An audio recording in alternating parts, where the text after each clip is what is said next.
अस्सलाम वालेकुम स्टूडेंट्स, आज हमने नज़म बारिश आई की मशक का अगला सवाल हल करना है। तो हमारा अगला सवाल है, नज़म के लिहाज से दुरुस्त जवाब के गिर्द दायरा बनाएं।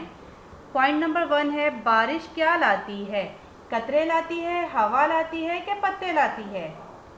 तो इसका दुरुस्त जवाब क्या है? कतरे। शाबाश। तो हमने इसके गिर्द क्या करना है? दायरा।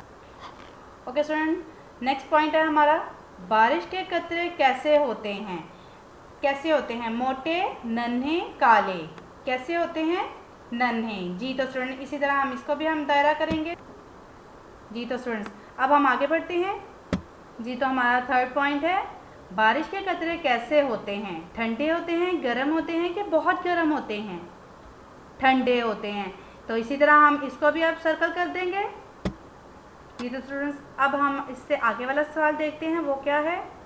जी तो स्टूडेंट्स, आगे वाला हमारा सवाल है, बेअलिफ बा से शुरू होने वाले कुछ लफ्ज़ बनाएं। जैसे ये बेअलिफ बा, रेशिन, रश, बारिश। तो अब हम इधर बताएं क्या बनाएंगे? बेअलिफ बा, जी, पे, बाप। बेअलिफ बा, पे, बाप।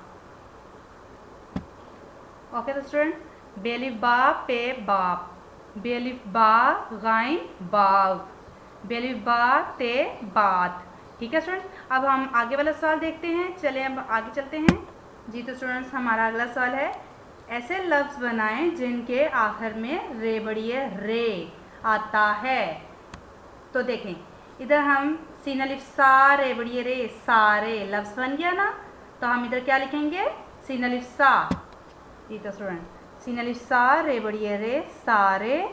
फिर तेलिफ ता लगाया तो रे बड़िए रे के साथ तेलिफ ता लगाया तो क्या बना? तारे। तेलिफ ता, रे बड़िए रे, तारे। पे ये लिफ या, पिया, रे बड़िए रे, प्यारे। ओके स्टूडेंट, अब आपने इसको अपनी बुक पर हल करना है और अपनी नोटबुक पर भी इसकी प्रैक्टिस करनी है और इसको रिटर्न करना है।